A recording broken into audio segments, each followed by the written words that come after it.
प्रभु यीशु मसीह के नाम से आप सबका अभिनंदन करता हूं।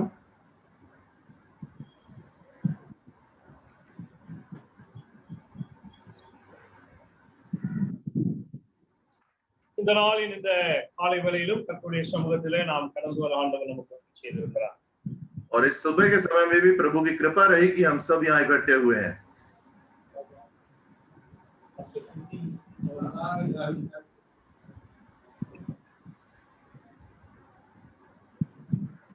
இந்த நாளிலும் நாம் வாசித்த வேத பகுதியிலிருந்து கர்த்தருடைய வார்த்தையை நாம் சிந்திப்போம்। और आज के इस सुबह के समय में भी हमने जो वचन से हमने पढ़ा था उससे हम कुछ बातों का मनन करेंगे। நாம் 2 தெசலோனிக்கேயர் புத்தகம் 1ஆம் அதிகாரம் வசனங்கள் 1 முதல் 6 வரைக்கும் உள்ள வசனங்களை நாம் வாசிப்போம்। हमने दूसरे तेसलोनिके की पुस्तक उसके पहले अध्याय में हमने 1 से 6 तक के पद में हमने पढ़ा था।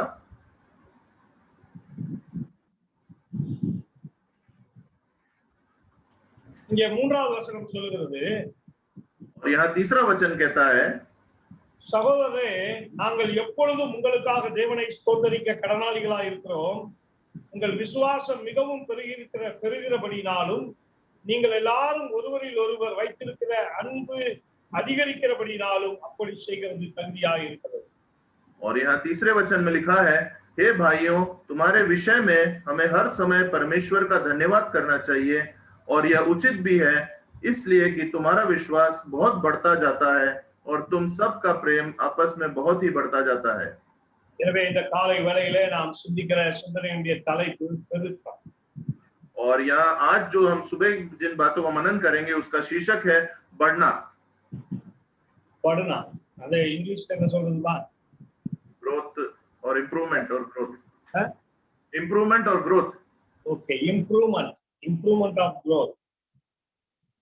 சோ இந்த காலை வேளையிலே நாம் சிந்திக்கிற சிந்தனையுடைய தலைப்பு பெருக்கம்। और आज जो हम जिस बात को मनन करने जा रहे हैं उसका शीर्षक है बढ़ना या बढ़त। பொதுவாக நம்முடைய கிறிஸ்தவ வாழ்க்கையில நாம் பார்க்கும்போது விசுவாசிகள் பெரும்பாலும் சுருக்கமான ஜெபத்திற்கு பெருக்கமான ஆசீர்வாதத்தை எதிர்பார்க்கிறார்கள்। और हम अक्सर मसीह लोगों के जीवन में देखते हैं कि वो संक्षिप्त में प्रार्थना कर बहुत अधिक आशीषों को प्राप्त करना चाहते हैं। பெரும்பாலும் நம்முடைய வாழ்க்கையில நாம் பார்க்கும்போது பூமிக்குரிய வாழ்க்கையில இந்த உலக பிரகாரமான இந்த வாழ்க்கையிலே ஒரு பெருக்கத்தையும் ஆசீர்வாதத்தையும் நாம் விரும்புகிறவர்களாக இருக்கிறோம்। और हम अधिकतर लोगों के जीवन में देखते हैं कि हम अधिकतर इस सांसारिक जीवन की आशीषों को और प्राप्त करने में लगे रहते हैं। பெரும்பாலும் நம்முடைய அதிகமான ஜெபங்கள் அதுக்காகவே இருக்கு। और अधिकतर हमारी प्रार्थनाएं भी उन्हीं बातों को लेकर होती है। ஒரு நல்ல வீடு, நல்ல வேலை, தொழில், சம்பாத்தியம், குடும்பம், பிள்ளைகள், தொழில், இதுல ஒரு ஆசீர்வாதத்தையும் பெருக்கத்தையும் நாம் அதிகமாக விரும்புகிறோம்। और हम अक्सर यही चाहते हैं कि हमारा अच्छा घर हो, हमारी अच्छी नौकरी हो, हमारी अच्छी संपत्ति हो, इन्हीं बातों पर हम अधिकतर जोर देते रहते हैं।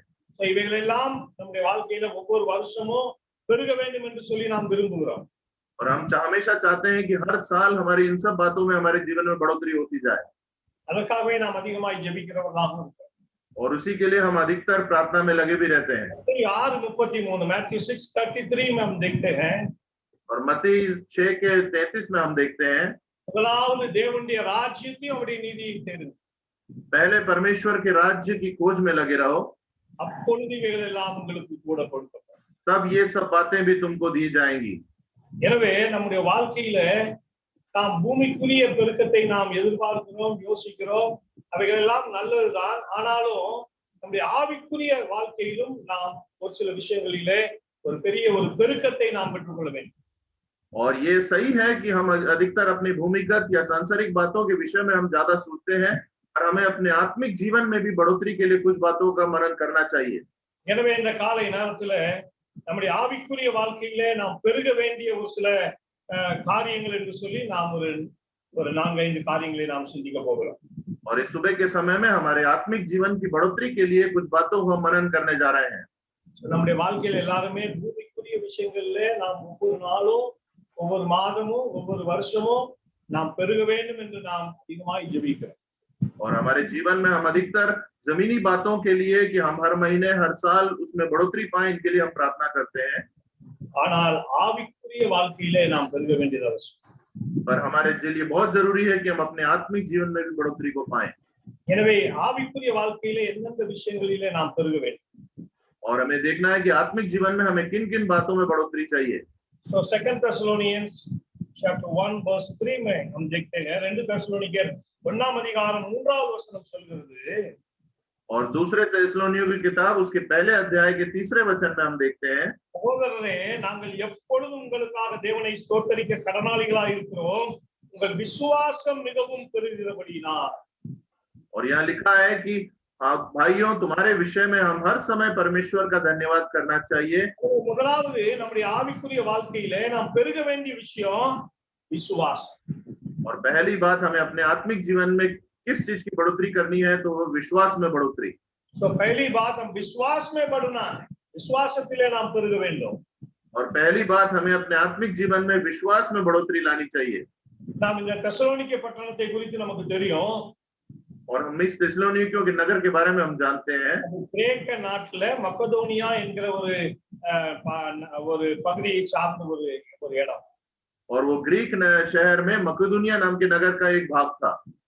அவர்களை குறித்து வேதம் சொல்கிறது, और उनके विषय में वचन कहता है, 1 Thessalonians 1:9 में हम देखते हैं, और पहले थिस्सलुनीकी उसके पहले अध्याय के 9वें वचन में हम देखते हैं, இங்கே கடைசி பகுதி சொல்கிறது, और ये आखिरी भाग में लिखा है, நீங்கள் விக்கிரகங்களை விட்டு தேவனிடத்திற்கு மனம் திரும்பினவர்கள், और तुम कैसे मूर्तों से परमेश्वर की ओर फिरे ताकि जीवते और सच्चे परमेश्वर की सेवा करो। அவர்கள் விக்கிரக வழிபாட்டிலிருந்து மனம் திரும்பி வந்த மக்கள்.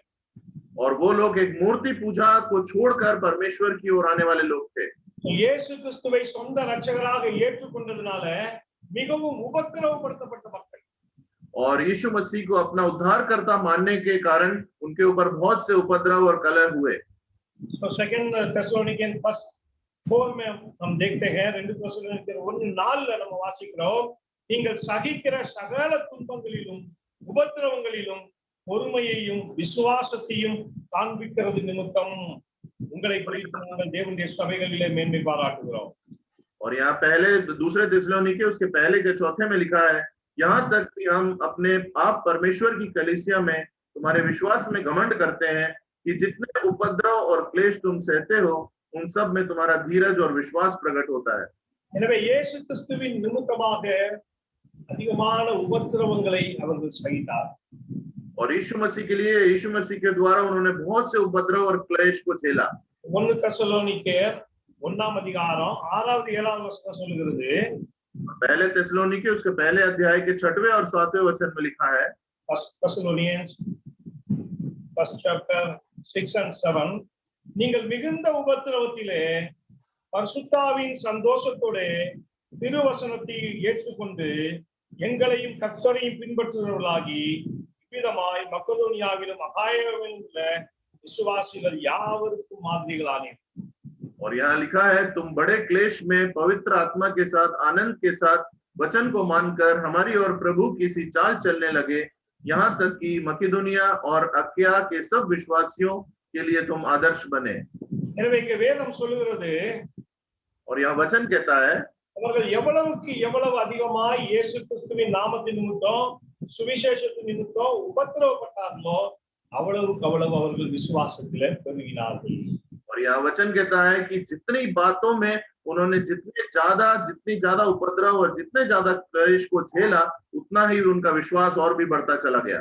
இவர்கள் ஆண்டவர் மேல் வைத்த அந்த நம்பிக்கை, அந்த அன்பு, அது அவர்கள் உபத்திரவப்படப்பட அது இன்னும் அதிகமானதை ஒழிய அந்த விசுவாசம் குறையவே இல்லை. और इन्होंने जितना प्रभु पे विश्वास और भरोसा और प्रेम रखा, उसमें जितने भी उपद्रव उनमें झेले उसमें उनका विश्वास बढ़ता ही गया, कभी कम ना हुआ। கடந்த வாரத்துல நான் எங்க ஊர்ல ஒருத்தவங்க பேசிட்டு இருந்தேன். और पिछले सप्ताह में अपने गांव में एक जन से बात कर रहा था। அப்பொழுது நான் ஒரு ஃபேமிலியை பத்தி விசாரிக்கும் போது அவர்கள் சொன்னார்கள், அந்த வீட்டுல இருக்கிற 2 வாலிப பிள்ளைகள் ஆண்டவருக்குள்ள வைராக்கியமான பிள்ளைங்க அப்படின்னு சொல்லி பேசிட்டு இருந்தாங்க. और मैं जब एक परिवार के बारे में पूछ रहा था तो मुझे बताया गया कि उस परिवार में 2 जवान बच्चे हैं, वो प्रभु की ओर बहुत देर से लगे रहते हैं। ரொம்ப வைராக்கியமான பிள்ளைகள். ஆனா கடந்த வாரத்துல அவருடைய சித்தப்பா ரொம்ப ஆவிக்குரிய ஒரு நபர், அவர் இறந்து போயிட்டாரு கொரோனாவுல. இந்த பிள்ளைங்க ரொம்ப அதிகமா ஜெபம் பண்ணாங்க. ஆனா அவரு அதுக்கப்புறம் இறந்து போனதுனால இப்பொழுது பிள்ளைகள் விசுவாசத்துல அவர்கள் சோர்ந்து போயிட்டாங்க அப்படி என்று சொல்லி நான் கேள்விப்பட்டேன். और मुझे ये जानकारी मिली कि वो जो 2 बच्चे थे वो प्रभु में बहुत विश्वास के साथ लगे रहते थे, पर पिछले दिनों उनके घर में उनके चाचा की कोरोना से मृत्यु हो गई और इन दोनों ने उनके लिए बहुत अधिक प्रार्थना करी। फिर भी जब उनकी मृत्यु हुई तो इनका विश्वास थोड़ा डगमगा गया। இதுவே நம்முடைய வாழ்க்கையில கூட நம்முடைய விசுவாசம் இப்படிதான் இருக்கிறது. और हमारे जीवन में भी विश्वास इसी तरह का होता है बहुत समय। நம்முடைய சொந்த பிரச்சனைகள் நம்முடைய வாழ்க்கையில் ஏற்படுகிற இழப்புகளை நாம் ஏற்றுக்கொள்ள முடியாமல் சமாளிக்க முடியாமல் अनेक நேரங்கள்ல நாம் பின்மாற்றம் அடைகிறதை நாம் பார்க்கிறோம். और बहुत से समय हमारे जीवन के आंतरिक कामों में हम जब संभाल नहीं पाते या हमें कष्ट होता है तो हम पीछे हटने वाले लोगों में से हो जाते हैं। இன்றைக்கு अनेक கிறிஸ்தவர்களுடைய விசுவாசம் இப்படிதான் இருக்கிறது. और आज के दिन में बहुत से मसीह लोगों का विश्वास इसी तरह का है। இதுவரைக்கும் நாம் ஆண்டவருக்காக ஒரு பெரிய உபத்திரவத்தையோ பாடுகளையோ நாம் ஏற்றுக்கொள்ளவே இல்லை. और अभी तक हमने मसीह के लिए किसी भी उपद्रव या क्लेश को हो सकता हमने नहीं झेला है। இந்த பிரச்சனைகளையே நமக்கு நம்முடைய விசுவாசத்தை விட்டு நம்மை தூரப்படுத்துகிறது. और हमारे खुद की मुसीबतें और जरूरतें ही हमें विश्वास से पीछे ला देती हैं। யோபு சொல்லுகிறார் நான் சோதித்து பார்த்தபின் பொன்னாக விளங்குவேன். और अय्यूब कहता है कि मुझे जब எனவே விசுவாசத்திலே நாம் பெருக வேண்டும். और जब हमारी परीक्षा ली जाती है तभी हमें विश्वास में और अधिक बढ़ना है। हम எந்த அளவுக்கு நெருக்கப்படுகிறோமோ ஒடுக்கப்படுகிறோமோ கஷ்டப்படுறோமோ ஆண்டவருக்காக உபத்திரவப்படுகிறோமோ அந்த அளவுக்கு ஆண்டவர் மேல் உள்ள விசுவாசம் பெருகிக்கொண்டே இருக்க வேண்டும். और हम जितने भी दबाए जाते हैं, हमें जितने भी कमियां आती हैं, जितने भी घटी हमारे जीवन में आती है, उन सब को झेलकर हमें विश्वास में बढ़ते रहना है। வாழ்க்கைக்காக அதிகமாய் பெருக்கத்துக்காக ஜெபிக்கிறனா நம்முடைய விசுவாசம் பெருக வேண்டும் என்று சொல்லி அதிகமாய் ஜெபிக்க வேண்டும். और सांसारिक जमीनी बातों के लिए हम जब अधिक प्रार्थना करते हैं तो हमें आत्मिक जीवन की उन्नति के लिए भी प्रार्थना करनी चाहिए। 1 பேதுரு 1 அதிகாரம் 6வது 7வது வசனம் சொல்லுகிறது. 1 Peter chapter 1 verse 6 and 7 और पहला पत्रस उसके पहले अध्याय के 6वें और 7वें वचन में लिखा है, இதிலே நீங்கள் மிகவும் சந்தோஷப்படுகிறீர்கள் என்றாலும் துக்கப்பட வேண்டியது அவசியமானதால் இப்பொழுது கொஞ்ச காலம் பலவிதமான சோதனைகளினாலே துக்கப்படுகிறீர்கள். அழிந்து போகிற பொன் அக்கினியினாலே சோதிக்கப்படும், அதை பார்க்கிலும் அதிக விலையேறப்பட்டதா இருக்கும் விசுவாசம் சோதிக்கப்பட்டு இயேசு கிறிஸ்து வெளிப்படும் போது உங்களுக்கு புகழ்ச்சியும் கனமும் மகிமையும் உண்டாக காணப்படும். और यहाँ 6वें और 7वें वचन में लिखा है, इस कारण तुम मगन होते हो यद्यपि अवश्य है कि अभी कुछ दिन के लिए नाना प्रकार की परीक्षाओं के कारण दुख में हो, और यह इसलिए है कि तुम्हारा परखा हुआ विश्वास जो आग से ताए हुए नाशवान सोने से कहीं अधिक बहुमूल्य है, यीशु मसीह के प्रकट होने पर प्रशंसा और महिमा और आदर का कारण ठहरे। எனவே நம்முடைய விசுவாசம் சோதிக்கப்படும் போது நம் விசுவாசம் பெருக வேண்டும். और जब हमारे विश्वास की परीक्षा ली जाती है तो हमें विश्वास में और अधिक बढ़ना है। எனவே தெசலோனிக்கே திருச்சபையானது எவ்வளவு உபத்திரவப்படுத்தப்பட்டதோ அவ்வளவு விசுவாசத்திலே பெருகினது. और थिस्सलुनीके कलीसिया में जितने ज्यादा उपद्रव हुए उतना ही उनका विश्वास और भी बढ़ता गया। வேதம் சொல்லுகிறது இதுவரைக்கும் நாம் ரத்தம் சிந்துகிற அளவுக்கு நாம் உபத்திரவப்படவில்லை என்று வாசிக்கிறோம். और यह वचन कहता है कि अभी तक हमें लहू बहाने लायक उपद्रव हमारे जीवन में नहीं हुआ है। எனவே இன்றைக்கு நாம் பார்க்கும்போது நம்முடைய தேசத்துல நாம் இயேசுவுக்காக அவ்வளவு பெரிய உபத்திரவங்களை எல்லாம் நாம் இன்னும் சகிக்கல। और आज की परिस्थिति में हम देखें तो हमने कभी भी यीशु मसीह के लिए अभी तक इतने ज्यादा उपद्रव अभी हमारे नहीं चले हैं। ஆனாலும் நம்முடைய வாழ்க்கையில நம்முடைய சொந்த காரணங்களுக்காகவே நம்முடைய விசுவாசத்திலே நாம் விழுந்து எழுந்திருக்கிறவர்களா இருக்கிறோம்। और फिर भी हम देखते हैं कि हमारे खुद के जीवन के लिए हम विश्वास में उठते और घटते और बढ़ते रहते हैं। எனவே நாம் அதிகமாய் நாம் ஆண்டவருடைய சமூகத்தில் ஜெபிக்க வேண்டிய காரியம் ஆண்டவரே என்னுடைய விசுவாசத்திலே ஒரு பெருக்கத்தை தார்। और इसलिए हमें अधिक से अधिक प्रभु से प्रार्थना करनी चाहिए कि परमेश्वर मेरे विश्वास को और बढ़ाते जाइए।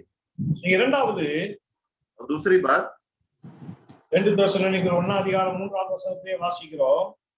और दूसरे थिस्सलुनीके उसके पहले अध्याय के 3रे वचन में ही हम देखते हैं, உங்கள் விசுவாசம் மிகவும் பெருகிறபடினாலும் நீங்கள் எல்லாரும் ஒருவரில் ஒருவர் வைத்திருக்கிற அன்பு அதிகரிக்கிறபடினாலும் அப்படி செய்கிறது தகுதியாயிரும்। இரண்டாவது காரியம் அன்பிலே பெருக்க வேண்டும்। और दूसरी बात हमें प्रेम में बढ़ोतरी होनी चाहिए। கிறிஸ்தவ வாழ்க்கை என்றாலே அன்புதான்। और मसीह जीवन का आदर्श ही प्रेम है। அன்பு இல்லாம ஒண்ணுமே இல்லை। और प्रेम के बिना कुछ भी नहीं हमारे जीवन में। இன்னைக்கு நாம் ரட்சிக்கப்பட்டிருக்கிறோம் என்று சொன்னால் அது தேவ அன்புதான்। और आज हम उद्धार को प्राप्त करे हैं तो वो परमेश्वर का प्रेम ही है। ஆண்டவர் சொன்னார், நான் உங்களில் அன்பாய் இருப்பது போல நீங்களும் அன்பாய் இருங்கள்.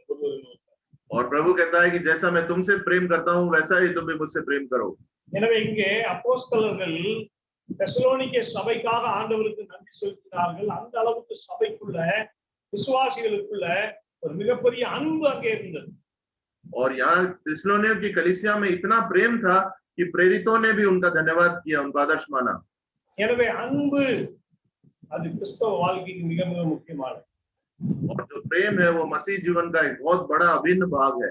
நம்முடைய வாழ்க்கையிலே நாம் எந்த அளவுக்கு மற்றவர்கள் மேல் அன்பு செலுத்துகிறோம். और हमें देखना है कि हम अपने जीवन में कितना प्रेम दूसरों के साथ रखते हैं। நம்முடைய அன்பு அது இயேசு கிறிஸ்துவின் அன்பை போல இருக்கும். और हमारा जो प्रेम है वो यीशु मसीह के प्रेम के रूप में होना चाहिए। அது தேவன் நம்மேல் வைத்த அன்பை போல அது மாசற்ற அன்பாக இருக்கும். और जो परमेश्वर ने हमसे प्रेम रखा वैसा ही प्रेम हमें दूसरों पे रखना है।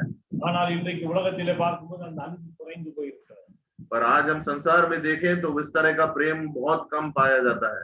உலகத்திலே குறைந்து போயிருந்தால் கூட பரவாயில்லை, இன்றைக்கு சபைகளிலே அன்பு குறைந்து இருக்கிறது.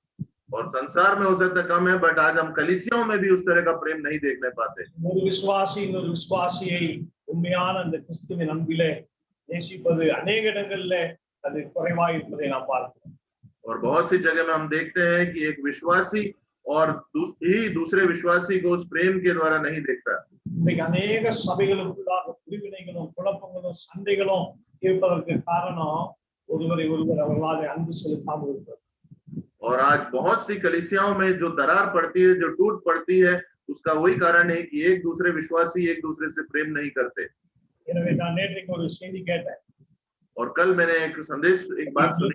நேற்றைக்கு தமிழ்நாடு நியூஸ்ல ஒரு செய்தி கேட்டேன்। और मैंने तमिलनाडु के न्यूज़ में कल एक सूचना सुनी। தகராறுல ஒரு மகன் தனது சொந்த அப்பாவையே மண்வெட்டினால் அடிச்சு கொலை செய்தால் அவருக்கு ஆயுள் தண்டனை சொல்லி நேற்றைக்கு நியூஸ்ல கேட்டேன்। और एक संपत्ति के लिए एक बेटे ने अपने पिता की एक फावड़े से लेकर हत्या कर दी, तो उसे जो है उसको सजा हुई। இன்றைக்கு அந்த அளவுல தான் இன்றைக்கு அன்பு இருக்கு। और आज का प्रेम इसी तरह का है लोगों में। குடும்பத்திலேயே இன்றைக்கு அன்பு இல்லை। और अपने खुद के परिवार में एक दूसरे में प्रेम नहीं है। அப்போஸ்தலர் 28:2 நாம் வாசிக்கிறோம்। Acts of the Apostles chapter 28:2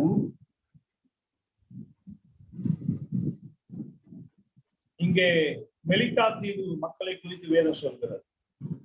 और प्रेरितों के काम उसके 22वें अध्याय में हम देखते हैं। 28 के 2 में हम देखते हैं, அந்நியராகி அந்த தீவார் எங்களுக்கு பாராட்டின அன்பு கொஞ்சமல்ல। அல்லேலூயா சொல்லு। यहाँ 28 के 2 में हम देखते हैं, यहाँ के निवासियों ने हम पर अनोखी कृपा की, क्योंकि मेघ बरसने के कारण ठंड थी, इसलिए उन्होंने आग सुलगाकर हम सबको ठहराया। இங்கே வேதம் சொல்கிறது அந்நியராகி அந்த தீவார் எங்களுக்கு பாராட்டின அன்பு கொஞ்சமல்ல। और यहाँ हम देखते हैं कि जो हमारे साथ के नहीं थे, जो दूसरे द्वीप के लोग थे, उन्होंने हमसे किस तरह का प्रेम रखा। तुमने பார்த்தது இல்லை। और हम उनसे पहले कभी ना मिले थे। இவங்க யார் அவங்க யாருன்னு ஒருத்தருக்கும் தெரியாது। और हम एक दूसरे को बिल्कुल भी नहीं पहचानते थे। ஆனாலும் வேதம் சொல்கிறது அவர்கள் அந்த பவுல் மேலும் மற்றவர்கள் மேலும் வைத்த அன்பை குறித்து இங்கே அவங்க எழுதுகிறார்। और हम यहाँ देखते हैं कि उन जो दूसरे लोग थे, उन्होंने पौलुस और दूसरे विश्वासियों पर जिस तरह का प्रेम रखा, बहुत ही अधिक था। சொந்த குடும்பத்திலே சபைகளிலே விசுவாசிகளுக்கு இடையிலே அந்த மெய்யான அன்பு இன்றைக்கு மிக குறைவாயிருக்கிறது। और हम देखते हैं कि कलीसियाओं में विश्वासियों के बीच में भी वो जो अनोखा प्रेम है वो आज बहुत कम देखने को मिलता है। நம்முடைய ஜெபம் ஆண்டவரே ஒவ்வொரு நாளும் அந்த தேவ அன்பு என்னிலே பெருக வேண்டும் என்று நாம் ஜெபிக்க வேண்டும்। और आज हमारी जो प्रार्थना है होनी चाहिए वो ये है कि परमेश्वर हमारे जीवन में भी उस प्रेम को आप और अधिक बढ़ाइए। रोमर 5:5 வாசிக்கிறோம்। रोमन्स 5:5 में और रोमियो की किताब उसके 5वें और 5वें पद में தேவ அன்பு நம்முடைய இருதயங்களில் ஊற்றப்பட்டிருக்கிறபடியால் அந்த நம்பிக்கை நம்மை வெட்கப்படுத்தாது। और आशा से लज्जा नहीं होती, क्योंकि पवित्र आत्मा जो हमें दिया गया है उसके द्वारा परमेश्वर का प्रेम हमारे मन में डाला गया है। எனவே நாம் பரிசுத்த ஆவியை பெற்றிருக்கிறோம் என்று சொன்னால் அங்கே அன்பு வெளிப்பட வேண்டும்। और अगर हम पवित्र उद्धार को प्राप्त किए हुए हैं तो उसमें हमारा प्रेम झलकना चाहिए। வேதம் சொல்கிறது பரிசுத்த ஆவியினாலே தேவ அன்பு நமக்குள் ஊற்றப்பட்டிருக்கிறது। और वचन कहता है कि पवित्र आत्मा के द्वारा परमेश्वर का प्रेम आपके अंदर उड़ेला गया है। ரோமர் 12:9 வாசிக்கிறோம். ரோமன்ஸ் 12:9. और रोमियो की पत्री उसके 12वें अध्याय 9वें पद में हम देखते हैं, இங்கே வேதம் சொல்லுகிறது உங்கள் அன்பு மாயமற்றதா இருப்பதா. यहाँ लिखा है कि प्रेम जो है वो निष्कपट होना चाहिए हो, உங்கள் அன்பு மாயமற்றதா இருப்பதா. और आपका जो प्रेम है वो निष्कपट होना चाहिए। எனவே இந்த காலை நேரத்துல பிரியமானவர்களே, நாம் மற்றவர் மேல் செலுத்துகிற அன்பு எப்படி இருக்குதுன்னு சொல்லி நம்ம யோசிப்போம். और आज प्रियो हमें आज सुबह इस बात को जानना है कि हम दूसरों से जो प्रेम रखते हैं वो किस तरह का है। ரோமர் 13:10 நம்ம வாசிக்கிறோம். और रोमियो की पत्री उसका 13वां अध्याय 10वें अध्याय ரோமன்ஸ் 13:10. रोमियो 13 கொள்ளாங்கு செய்யார். और यहाँ लिखा है कि प्रेम पड़ोसी को की कुछ बुराई नहीं करता। நம்முடைய ஊர்ல கூட ஒரு பழமொழி சொல்வார், हमारे गांव में भी एक मुहावरा कहा जाता है, கூட இருந்தே புளிய பறிச்சான். साथ में ही दूसरों के लिए गड्ढा खोदते हैं, साथ में रहकर गड्ढा खोदिए. और कुछ साथ ஒரு அனுபவம். और हम बहुत ही अनुभव हम करते हैं कि हमारे साथ वाले ही हमारे लिए गड्ढा खोदते हैं। அதாவது சொல்லுவார்கள், வெளியில இருக்கிற பகைவனை காட்டிலும் கூடவே இருக்கிற என்ன சொல்றது துரோகி ரொம்ப மோசமானவன். और अक्सर कहा जाता है कि बाहर जो आपका दुश्मन है उससे कहीं अधिक खतरनाक है जो आपके साथ में है, बट वो दोस्त जैसा दिखता है, बट वो खतरनाक है।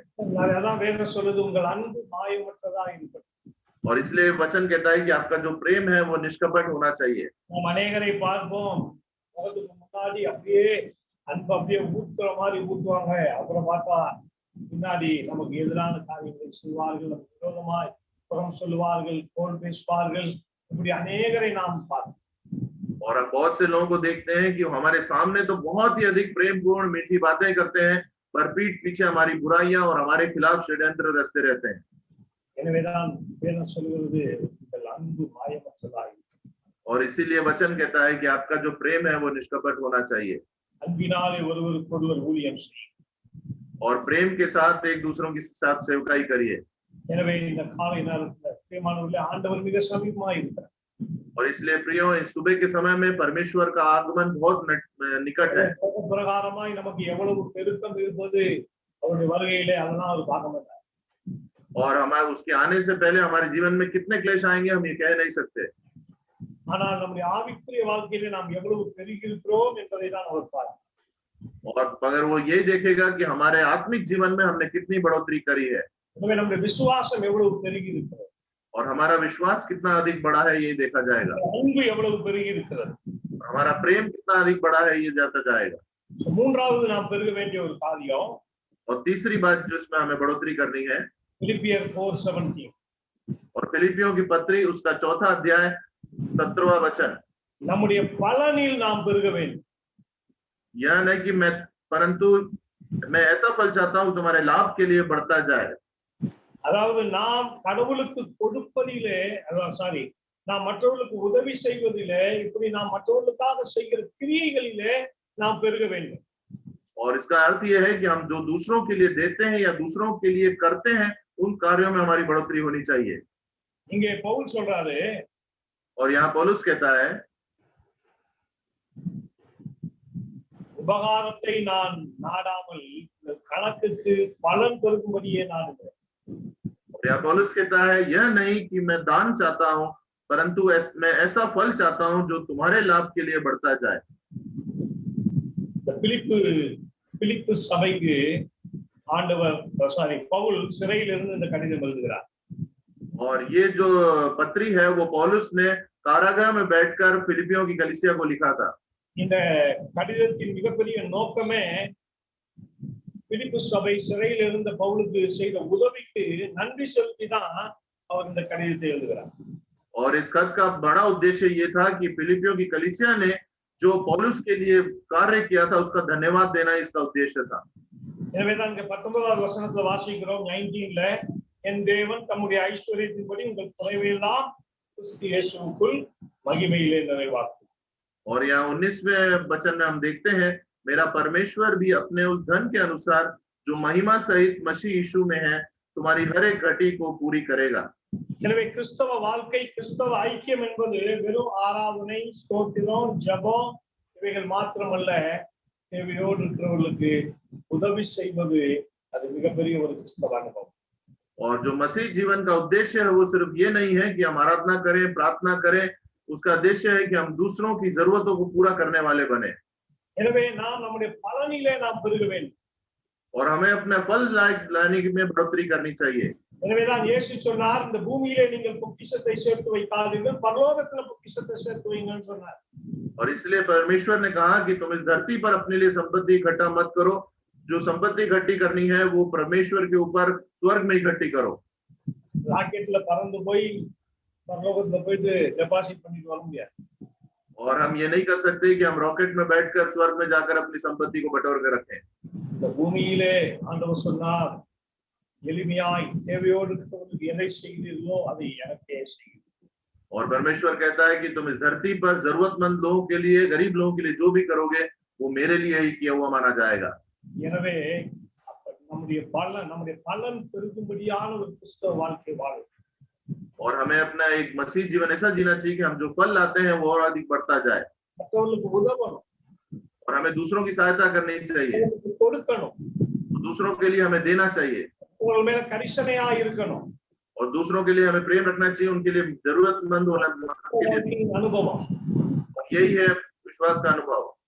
பிலிப்பியர் 4:15 வாசிக்கிறோம். और फिलिपियों उसके 4 अध्याय 15वें वचन में देखते हैं, மேலும் பிலிப்பியரே, சுவிசேஷத்தின் ஆரம்பத்திலே நான் மக்கதோனியாவிலிருந்து புறப்பட்ட போது கொடுக்கல் வாங்கல் காரியத்தில் நீங்கள் மாத்திரம் எனக்கு உடன்பட்டதே அல்லாமல் வேறொரு சபையும் உடன்படவில்லை என்று நீங்கள் அறிந்திருக்கிறீர்கள். और यहाँ 15वें वचन में लिखा है, फिलिपियों तुम आप भी जानते हो कि सुसमाचार प्रचार के आरंभ में जब मैं मकिदुनिया से विदा हुआ तब तुम्हें छोड़ और किसी मंडली ने लेने देने के विषय में मेरी सहायता नहीं करी। எனவே இங்கே நாம் பார்க்கிறோம், பிரியமானவர்களே, கிறிஸ்தவ வாழ்க்கை என்று சொல்லும்போது கொடுக்கல் வாங்கல், மற்றவர்களுக்கு உதவி செய்தல் ரொம்ப ரொம்ப முக்கியம். இதிலே நாம் எவ்வளவு பெறுகிறோம் என்பது ரொம்ப அவசியம். और यहाँ पर मसीह जीवन में हम देखते हैं कि लेन देन बहुत जरूरी है, हमें जरूरतमंद लोगों के लिए देना हमारे मसीह जीवन में बहुत जरूरी है। Proverbs 19:17 और नीति वचन उसके 19वें अध्याय 17वें वचन में हम देखते हैं, வேலைக்கு இறங்குகிறவன் கர்த்தருக்கு கடன் கொடுக்கிறான் என்று வாசிக்கிறோம். और नीति वचन 19 के 17वें में हम देखते हैं, जो कंगाल पर अनुग्रह करता है वह यहोवा को उद्धार देता है और वह अपने इस काम का प्रतिफल पाएगा। कोई भी यहोवा को हम उधार नहीं दे सकते हैं परमेश्वर को। பூமியிலே கஞ்சத்தனமாய் வாழ்ந்து பரலோகத்துக்கு போக முடியாது.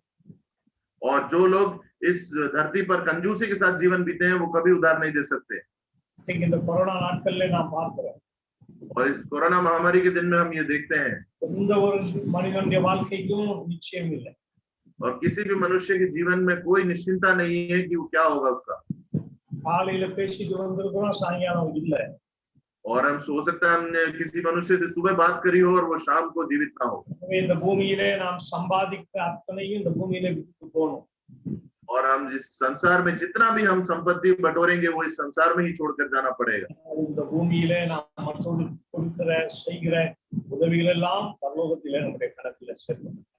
और हम इस संसार में जितना भी लोगों के लिए मदद करेंगे, जितना जरूरतमंदों को देंगे, उस सब का हिसाब स्वर्ग में हमारे लिए रखा जाएगा। எனவே நாம் நம்முடைய வாழ்க்கையில இனி காலம் செல்லாது, எனவே குறுகிய வட்டத்துக்குள்ள நான், எனது, என் குடும்பம் அப்படி என்றே நாம் செலவழிக்காமல் ஏழைகளையும் எளியவர்களையும் தேவையோடு இருக்கிறவர்களையும் நாம் சிந்தித்து செயல்படும்படிக்கு நாம் அதிகமாய் ஜெபிக்க வேண்டும். और हमें ये प्रार्थना करनी चाहिए कि हम कम समय में भी अपने लिए ही ना बटोरते हुए जरूरतमंदों और गरीबों को देने वाले बन सकें। கடைசியா 2 கொரிந்தியர் 4:15 आखिरी बात दूसरा कोरिन्थियों उसका 4 अध्याय 15वां वचन। 2 கொரிந்தியர் 4:15 இங்கே வசனம் சொல்கிறது, தேவனுடைய மகிமை விளங்குவதற்கு ஏதுவாக கிருபையானது அநேகருடைய ஸ்தோத்திரத்தினாலே பெருகும்படிக்கு இவையெல்லாம் உங்கள் நிமித்தம் உண்டாயிருக்கிறது. கிருபையின் பெருக்கம்,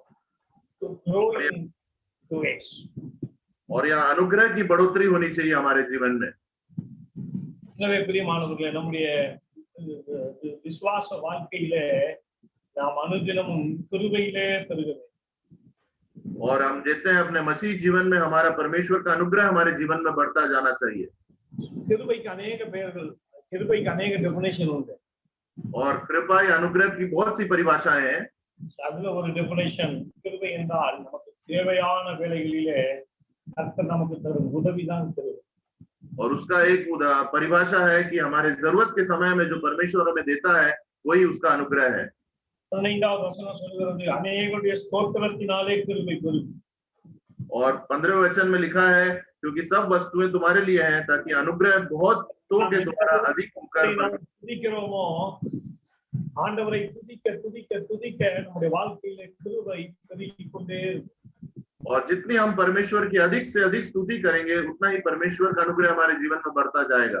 2 கொரிந்தியர் 4 அதிகாரம் 8வது இருந்து 10வது வசனம் வரைக்கும் வாசிக்கும்போது 2 Corinthians chapter 4 verse 8 to 10, और दूसरे कुरिन्थियों उसके 4 अध्याय के 8 से 10 में हम देखते हैं, நாங்கள் எப்பக்கத்திலும் நெருக்கப்பட்டும் ஒடுங்கி போவதில்லை, கலக்கமடைந்து மனமுறிவதில்லை, துன்பப்படுத்தப்பட்டும் கைவிடப்படுவதில்லை, கீழே தள்ளப்பட்டும் மடிந்து போவதில்லை. கர்த்தராகிய இயேசுவினுடைய ஜீவனும் எங்கள் சரீரத்திலே விளங்கும்படிக்கு இயேசுவின் மரணத்தை எப்பொழுதும் எங்கள் சரீரத்தில் சுமந்திருக்கிறோம். இங்கே நாம் பார்க்கிறோம், வாழ்க்கையின் எல்லா விதமான நெருக்கத்தின் மத்தியிலே கர்த்தரை துதிக்கும் போது கிருபை பெருகிறது. और यहाँ हम देखते हैं कि हमारे जीवन के सारे संकटों में, सारे विपरीत परिस्थितियों में हम जब यीशु मसीह की स्तुति करते हैं हमारे जीवन में अनुग्रह बढ़ता है। எனவே பிரியமானவர்களே, நாம் நம்முடைய ஆவிக்குரிய வாழ்க்கையில நாம் பெருக வேண்டிய விஷயங்கள் இருக்கிறது. और इसलिए प्रियो, हमारे आत्मिक जीवन में हमारी उन्नति के लिए बहुत सी बातें हैं। So in our spiritual life we have to grow in our faith, grow in our love, and we have to grow in our பலனுக்கு என்னது, so we have to grow in our grace. எனவே நாம் தேவனுடைய நம்முடைய விசுவாசத்திலே, நம்முடைய அன்பிலே, நம்முடைய பலனிலே, கிருபையிலே நாம் பெருக வேண்டியது அவசியமாயிருக்கிறது. और इसलिए हमारे जीवन में, हमारे विश्वास में, हमारे प्रेम में, हमारे फल लाने में और हमारे अनुग्रह प्राप्ति में हमारे जीवन में बढ़ोतरी होती रहनी चाहिए। grow in our deeds, நம்முடைய பலனிலே நாம் பெருக வேண்டும். और हमारे जीवन में हमारे फल लाने में हमें बढ़ोतरी लानी चाहिए। இந்த ஆவிக்குரிய சுபாவங்களிலே நாம் பெருகும்போது மாத்திரமே கர்த்தருடைய வருகையிலே நாம் எதிர்கொள்ளும். और जब इन आत्मिक स्वभाव में, इन बातों में हम बढ़ोतरी लाएंगे तो परमेश्वर के और नजदीक जाने पाएंगे। நாம் ஜெபம் செய்வோம். आइए हम प्रार्थना करें। சத்தியத்தை நாம் நினைவில் கொள்வோம். और हमने जो बातें सुनी उसका हम अपने ध्यान में रखें। நாம் பூமிக்குரிய வாழ்க்கையிலே நாம் பெருகும்படி அதிகமாய் நாம் ஜெபிக்கிறோம். We are praying for our earthly growth and blessings. हम अधिक से अधिक अपने सांसारिक जीवन में बढ़ोतरी के लिए हम अधिक से अधिक प्रार्थना करते रहते हैं। But God wants to grow in spiritual aspects. पर परमेश्वर चाहता है कि हम अपने आत्मिक जीवन में भी बढ़ोतरी पाएं। So we commit ourselves in God's presence. और हमें परमेश्वर के विश्वास और अधिक मानना चाहिए। So we have to grow our faith. और हमें अपने विश्वास में और अधिक बढ़ना है। We have to grow in our love. और हमें अपने प्रेम में और अधिक बढ़ना है। We have to grow in our deeds. और हमें अपने कार्य में, अपने फल लाने पे और अधिक बढ़ोतरी लानी है। Grow in God's grace. और परमेश्वर के अनुग्रह की बढ़ोतरी भी हमारे जीवन में होनी चाहिए। For all these we have to pray every day for our spiritual growth. और इसके लिए हमें प्रतिदिन अपने आत्मिक जीवन में बढ़ोतरी के लिए प्रार्थना करनी चाहिए। So let's pray. आइए प्रार्थना करें।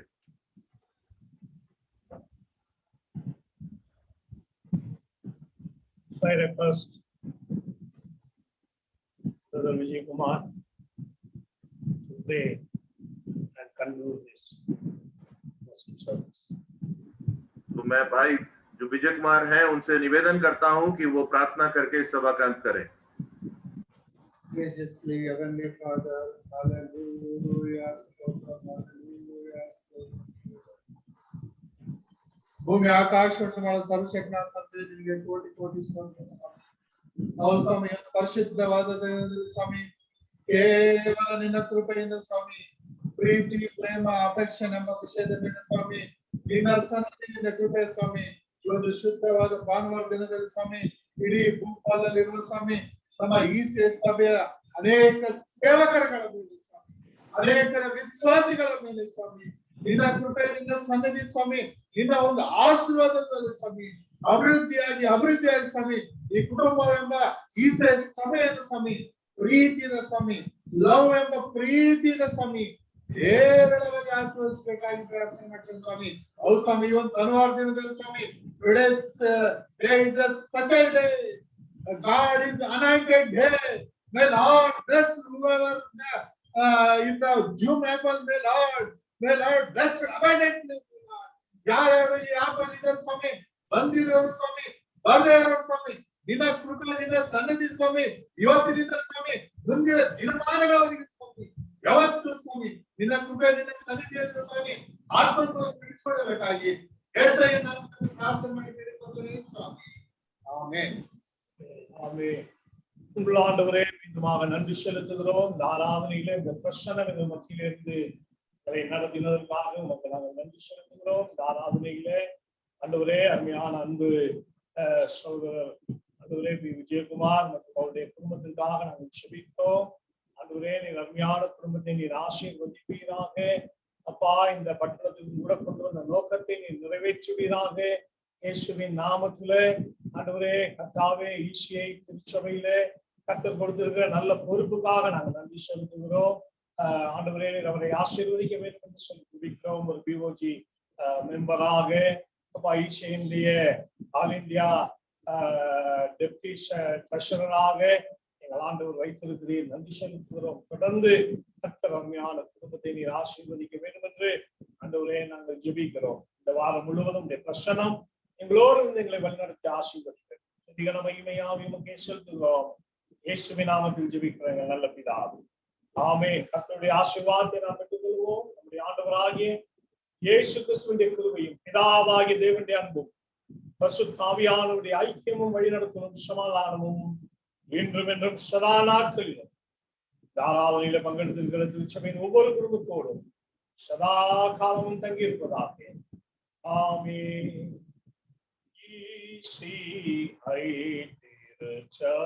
திருச்சபையாக நற்செய்தி நல்கிடவும்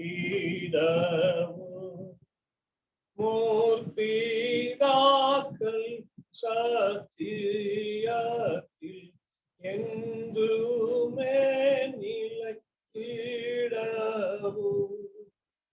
தேவ ஆசீர்வாதத்தோடு ஆடியாரை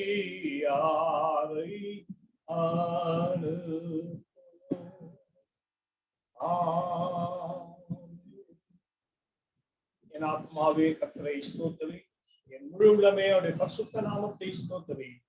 என் ஆத்மாவே கர்த்தரை ஸ்தோத்திரி, அவர் செய்த சகல உபகாரங்களை மறவாதே.